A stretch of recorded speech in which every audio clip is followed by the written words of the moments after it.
Bismillahirrahmanirrahim. Assalamualaikum warahmatullahi wabarakatuh. Om Swastiastu, Salam Nama Budaya, selamat malam, salam sejahtera bagi kita semua. Sebelumnya, saya akan memperkenalkan diri saya. Nama saya Imam Rahman dengan NIM 2109511013. Dari kelas A angkatan 2021, Fakultas Kedokteran Hewan Universitas Udayana. Nah, tujuan saya membuat video ini untuk memenuhi tugas bakteriologi dan mikologi. Sebelumnya, yang saya hormati, dosen pengampuh mata kuliah bakteriologi dan mikologi, Profesor Dr. Hewan Inengah Kertabesung, MSI. Nah, teman-teman, pada kesempatan kali ini, saya akan menjelaskan tentang media pertumbuhan bakteri. Nah, sebelum ke pembahasan lebih lanjut, teman-teman harus kita tahu dulu nih, apa itu media biakan? Nah, media biakan atau pertumbuhan mikroorganisme adalah suatu bahan yang terdiri atas campuran nutrisi yang digunakan untuk tumbuh dan berkembang biak mikroorganisme pada media tersebut. Media disusun berdasarkan komponen-komponen penting yang diperlukan oleh mikroorganisme seperti mineral, karbohidrat, asam amino, pH, dan air. Secara komersial, media diformulasikan sedemikian rupa sehingga digunakan untuk isolasi dan identifikasi suatu mikroorganisme.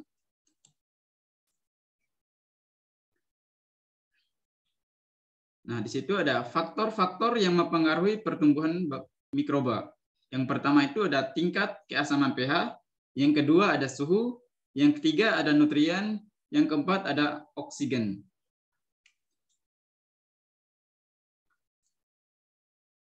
Yang pertama, tingkat keasaman pH. Kebanyakan mikroba tumbuh baik pada pH sekitar netral dan pH 4,6 sampai 7,0 merupakan kondisi optimum untuk pertumbuhan bakteri. Sedangkan kapang dan kamir tumbuh pada pH yang lebih rendah. Yang kedua itu ada suhu. Berdasarkan kisaran suhu,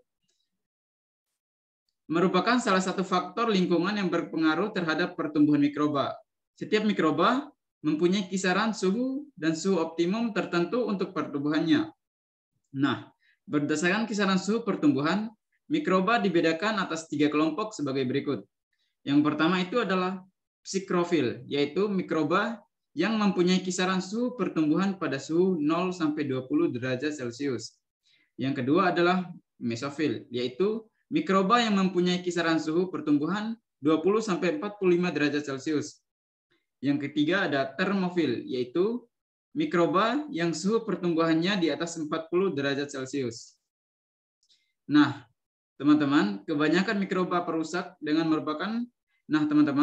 kebanyakan mikroba perusak pangan merupakan mikroba mesofil, yaitu tumbuh baik pada suhu ruangan atau suhu kamar. Bakteri patogen umumnya mempunyai suhu optimum pertumbuhan sekitar 37 derajat Celcius, yang juga adalah suhu tubuh manusia. Nah, oleh karena itu, suhu tubuh manusia merupakan suhu yang baik untuk pertumbuhan beberapa bakteri patogen. Mikroba perusak dan patogen umumnya dapat tumbuh pada kisaran suhu 4 sampai 66 derajat Celcius.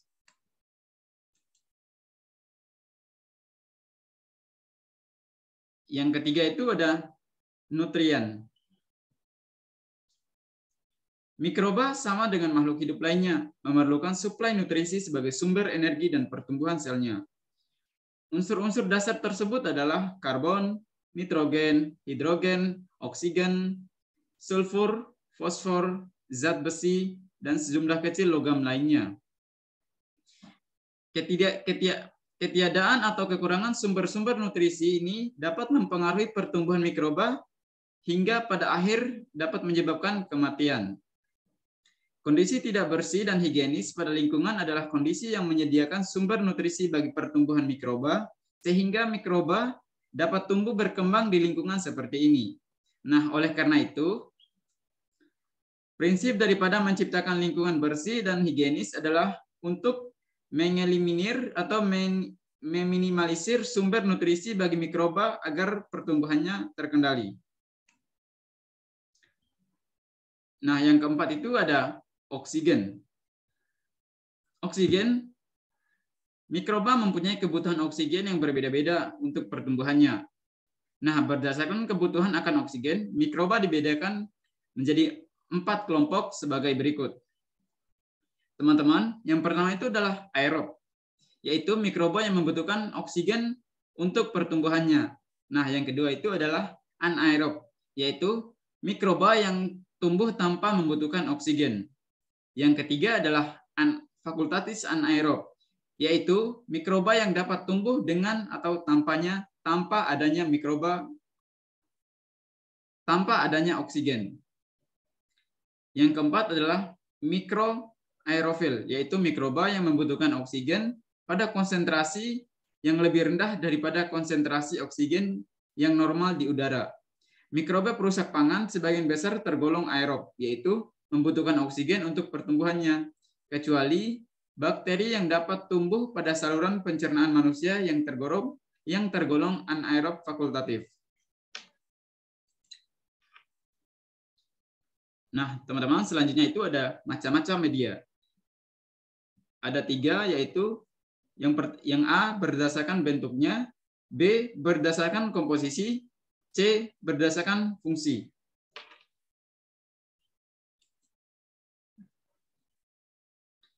Nah, yang A berdasarkan bentuknya dibagi menjadi 3 kelompok, yaitu yang pertama ada media padat, yang kedua ada media setengah padat atau semi solid, dan yang ketiga ada media cair. Nah, ini teman-teman bisa dilihat gambarnya itu adalah media padat. Nah, media padat ini mengandung bahan pemadat atau agar sekitar 15% sehingga bentuknya padat. Menurut bentuknya dan wadahnya dibedakan menjadi 3 jenis, yaitu ada media tegak, media miring, dan media lempeng. Pada umumnya, media ini dipergunakan untuk menumbuhkan bakteri maupun jamur.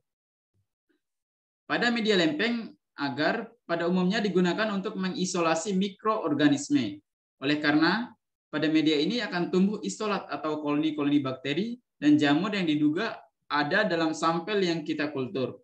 Nah, dengan demikian kita dapat mengidentifikasi secara mikrofis isolat mikroorganisme tersebut.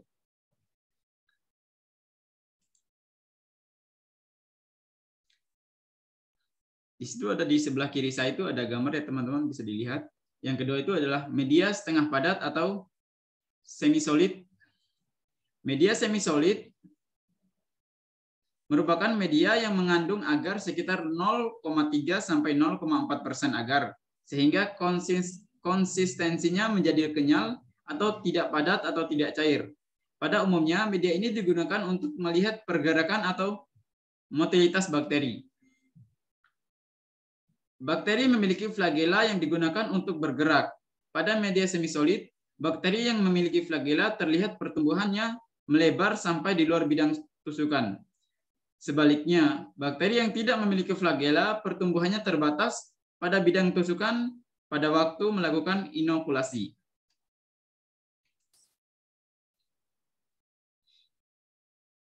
Nah, yang ketiga itu ada media cair. Media cair merupakan media yang tidak ditambahi bahan pemadat atau agar sehingga konsistensinya cair. Media cair pada umumnya dipergunakan untuk melihat sifat pertumbuhan bakteri seperti keruh uniform, membentuk endapan berpasir atau membentuk untaian rambut atau caput medusi.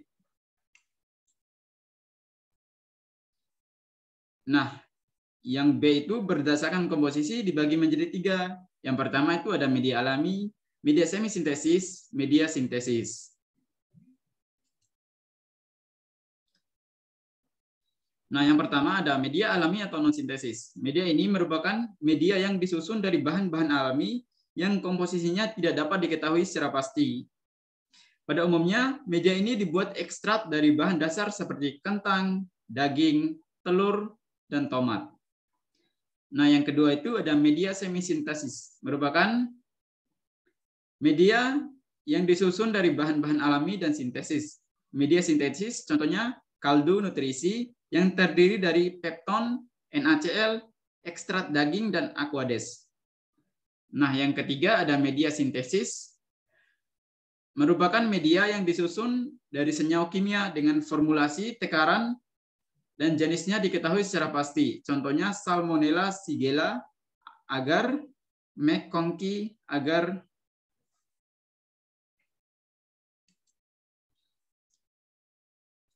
Nah, yang C itu berdasarkan fungsi. Ada yang pertama itu media umum, yang kedua media diferensial, yang ketiga media diperkaya, yang keempat media selektif, yang kelima media biokimiawi, yang keenam itu media pertumbuhan jamur.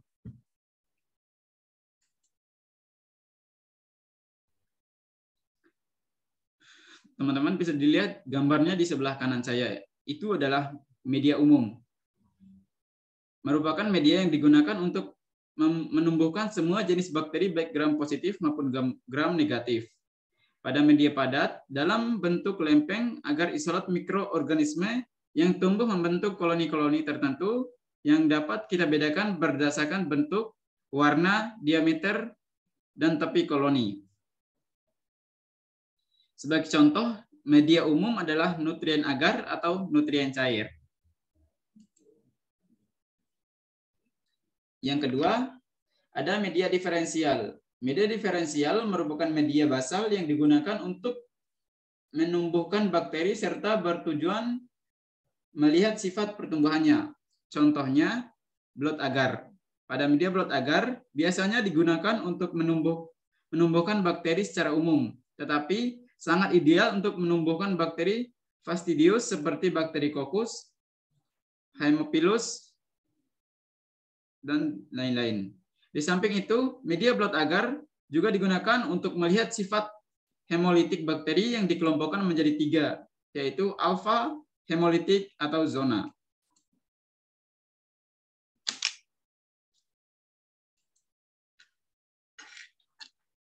Yang ketiga ada media diperkaya.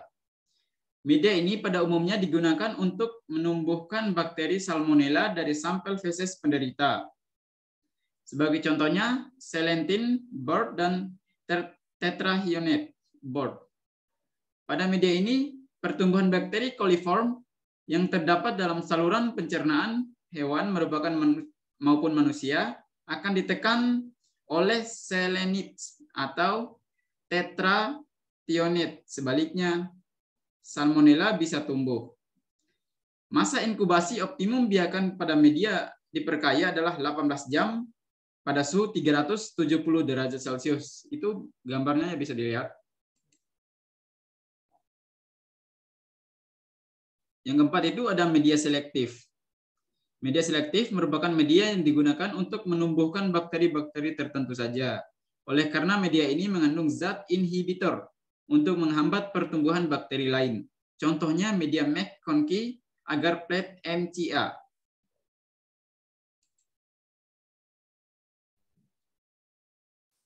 Yang kelima itu ada media biokimiawi dan gula-gula. 4. Media biokimiawi dan gula-gula merupakan media yang digunakan untuk mengetahui sifat-sifat karakteristik mikroorganisme dengan cara melakukan inokulasi pada beberapa media tertentu. Secara konvensional, media ini digunakan untuk mengidentifikasi sifat-sifat biokimiawi yang khas dari mikroorganisme tertentu. Beberapa contoh media yang sering digunakan dalam mikrobiologi. Yang pertama itu adalah tipe triple sugar iron agar atau TSI, B sulfite indol motility atau disingkat dengan SIM. Yang ketiga itu media methyl red fugase proscure MRVP. Yang keempat, yang ke D Simon citrat agar. Yang E media gula-gula.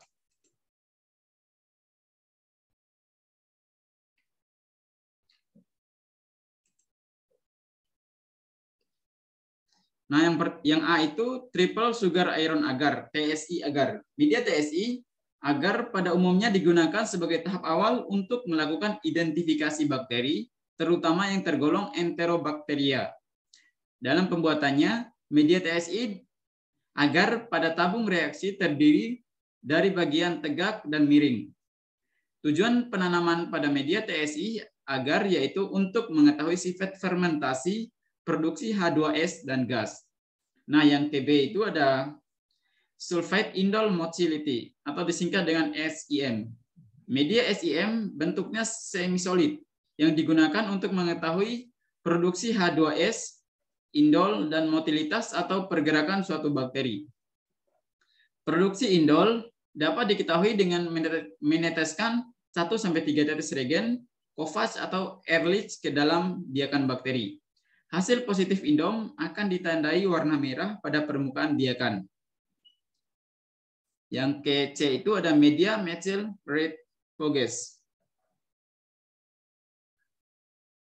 Proskauer MRVP. Media MRVP digunakan untuk mengetahui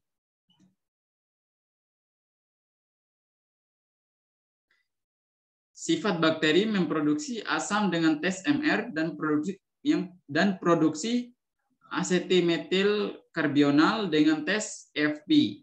Cara untuk mengetahui sifat-sifat tersebut masing-masing biakan bakteri ditetesi dengan regen MR dan regen VP. Hasil positif ditandai dengan adanya warna merah pada permukaan media. Yang ke-D itu ada Simon citrat agar. Media ini digunakan untuk mengetahui pertumbuhan bakteri dengan mempergunakan citrat sebagai karbon organik. Nah, yang ke-E itu media gula-gula. Nah, secara umum bakteri memfermentasi beberapa karbohidrat tertentu dan penting dilakukan untuk mengetahui karakteristik bakteri.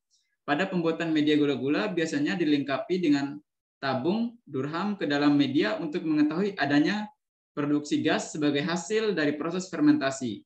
Beberapa contoh dari media gula-gula: glukosa, laktosa, sukrosa, teralosa, dan inositol.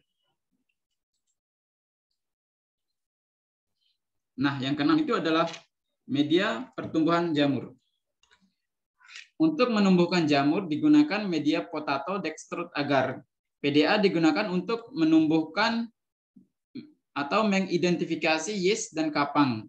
Dapat juga digunakan untuk enumerasi yeast dan kapang dalam suatu sampel atau produk makanan. Teman-teman bisa dilihat gambarnya itu ya. Baik, itu saja materi yang bisa saya jelaskan. Mohon maaf jika ada kekurangannya. Saya tutup dengan Paramasanti Om Santi Santi Santi Om. Wassalamualaikum warahmatullahi wabarakatuh.